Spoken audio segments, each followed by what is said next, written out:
Hello students, let us continue our chapter Environment and Sustainable Development. And in this lecture, we will study about strategies for sustainable development. The concept of sustainable development does not suggest reduction in the process of growth and development. Sustainable development only suggests a judicious or optimum utilization of resources and in a manner such that the pace of economic growth is sustained without challenging the ability of the future generation to grow and prosper. यानी अगर हम बात करते हैं sustainable development की strategies की, तो क्या स्ट्रेटेजी अडॉप्ट करनी चाहिए? सस्टेनेबल डेवलपमेंट का मीनिंग ये नहीं है कि ग्रोथ प्रोसेस को रिड्यूस करना है, ग्रोथ प्रोसेस को रिड्यूस नहीं करना। रिसोर्सेज को फ्यूचर के लिए सिक्योर करने का मीनिंग ये नहीं है कि प्रेजेंट के लिए रिसोर्सेज को यूज नहीं करना, but we should use the resources in a optimum manner. We should use the resources in a judicious way so that the pace of economic growth is sustained without challenging the ability of the future generation to grow and prosper. यानी resources को judicious manner में use करेंगे तो present और future दोनों के लिए ही quality of life maintain होगा, दोनों में से किसी के लिए भी कोई भी थ्रेट नहीं होगा, दोनों की लाइफ सिक्योर होगी. Then how can it be achieved? What are the possible strategies for achieving sustainable development? First of all, input efficient technology. We should use we should use that technology which is input efficient. अब ये input efficient technology क्या है? जिसमें input कम से कम use हो और output क्या हो, मैक्सिमम हो. And this will moderate the stress on resources environment per unit of input.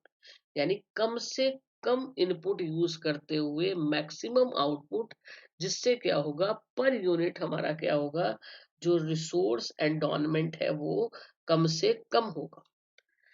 Next अगर हम लेके चले use of environment friendly sources of energy. We should not use petroleum and diesel and coal, जिनसे क्या है carbon dioxide create हो रही है, या जो और हमारे इन्वायरमेंट को पोल्यूटेड कर रहे हैं. ऐसी चीज़ों को यूज़ करने की बजाय हमें क्या करना है, इन्वायरमेंट फ्रेंडली जो रिसोर्सेज हैं just like the LPG, CNG, इनको यूज़ करना है. People in the rural area should be discourage from using wood as a fuel. बजाय उस वुड को यूज करने की बजाय क्या किया जाए, गोबर गैस प्लांट लगाए जाएं, जिससे क्या होगा, जो वेस्ट है वो भी क्या होगा, वो भी एब्जॉर्ब हो जाएगा, वो भी यूज हो जाएगा, और उसके साथ साथ डोमेस्टिक फ्यूल की जो प्रॉब्लम है वो भी सॉर्ट आउट हो जाएगी और ज्यादा डिफोरेस्टेशन की जरूरत भी नहीं पड़ेगी. Now next point is integrated rural development programmes.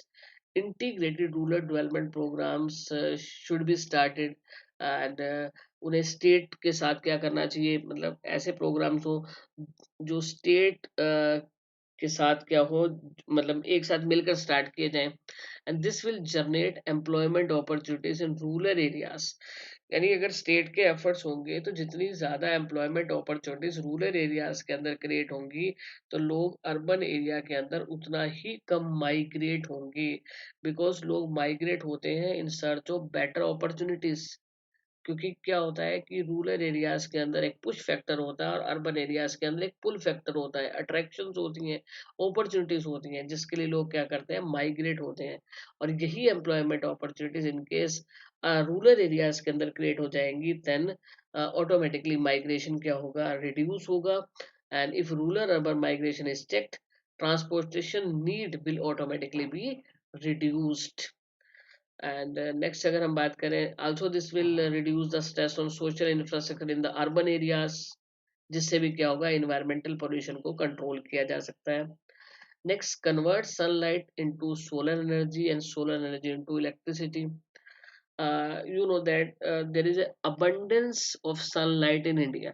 यानी इंडिया के अंदर हम बात करें तो इंडिया के अंदर सनलाइट की कोई कमी नहीं है, and sunlight is both environmental friendly as well as non exhaustible source of energy. और so we should use more and more sunlight, more and more solar energy for creating electricity. Conversion of solar energy into electricity is no longer a distant dream, though the technology is yet to become wildly innovative, and solar energy and its conversion into electricity is an effective answer not only to the problem of economic growth but also to the problem of sustainable development. यानी अगर हम convert कर देते हैं sunlight को solar energy में, solar energy को electricity create करते हैं, तो ऑटोमेटिकली क्या होगा, ऑटोमेटिकली इन्वायरमेंट भी पॉल्यूटेड होने से बचेगा, और साथ साथ क्या होगा, सस्टेनेबल डेवलपमेंट तो होगी ही होगी, यानी ग्रोथ भी होगी।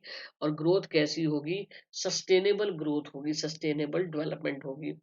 Next, shift to organic farming, use of chemical fertilisers and insecticide pesticide should be reduced. और उसकी जगह पर क्या करना है, उसकी जगह पर ऑर्गेनिक फार्मिंग करनी है। यानी अगर हम ये कहें कि प्लांट की हेल्थ की बजाय सोइल की हेल्थ को क्या करना है, इंक्रीज करना है। यानी it is high time that we switch over to organic farming and which focus on soil health rather than the plant health. And next point is manage the waste rather than allowing the industrial waste and household garbage into ponds or the rivers। उसकी बजाय क्या करना है, उनको systematically manage करना है। House hold waste को recycle किया जा सकता है, उससे मैन्योर बनाई जा सकती है, उससे ताकि उसे ऑर्गेनिक फार्मिंग के अंदर यूज किया जा सके। Next, strict laws on the disposal of chemical effluents. India is a land where laws lack enforcement. हमारे इंडिया के अंदर लॉ बनते जरूर हैं लेकिन स्ट्रिक्टली इम्प्लीमेंट नहीं होते। तो यहाँ पर क्या होना चाहिए कि लॉ जो है स्ट्रिक्टली इम्प्लीमेंट होने चाहिए, जिससे क्या हो, जो भी केमिकल वेस्ट है, जो केमिकल एफ्लुएंट्स है from the industrial units are not driven into the streams and rivers, ताकि लोगों ने स्ट्रीम्स में, रिवर्स में, पॉन्ड्स में थ्रो ना करें। क्योंकि उसको अगर रिवर्स में, पॉन्ड्स में थ्रो किया जाता है केमिकल वेस्ट को, तो ऑटोमेटिकली जो हमारा एक्वेटिक लाइफ है वो डेंजर्ड में हो जाती है, उनको खतरा हो जाता है एक्वेटिक लाइफ को। तो इसलिए क्या करना है कि लोगों को स्टिकली बनाना है, ताकि जो है वेस्ट जो है रिवर्स एंड पॉन्ड के अंदर इस तरह से थ्रो ना किए जाए। Now next, awareness to conserve natural assets for intergenerational equity. अगर हम बात करते हैं intergenerational equity means equal opportunities to grow and prosperous for the present and future.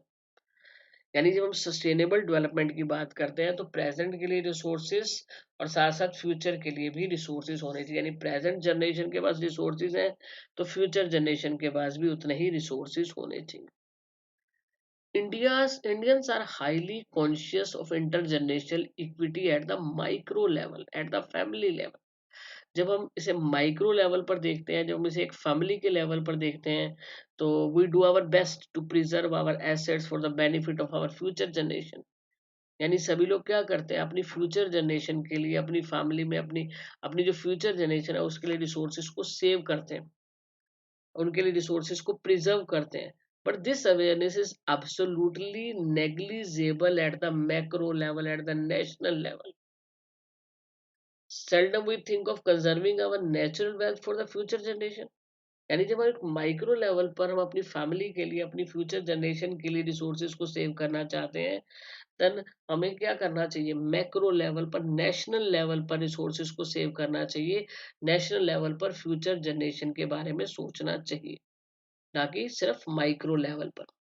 Of course, there are examples like of Chipko movement in the north and the Epico movement in the south as attempts to stop tree felling, but such examples are yet to culminate into a national awareness to save environment and natural assets for the future generation।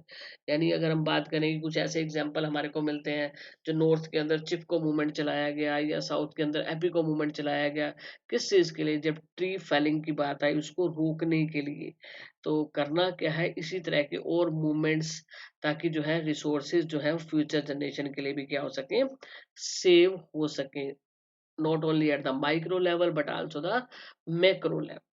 अगर हम next point की बात करते हैं, public means of transport, public means of transport are to be rapid, comfortable and economical.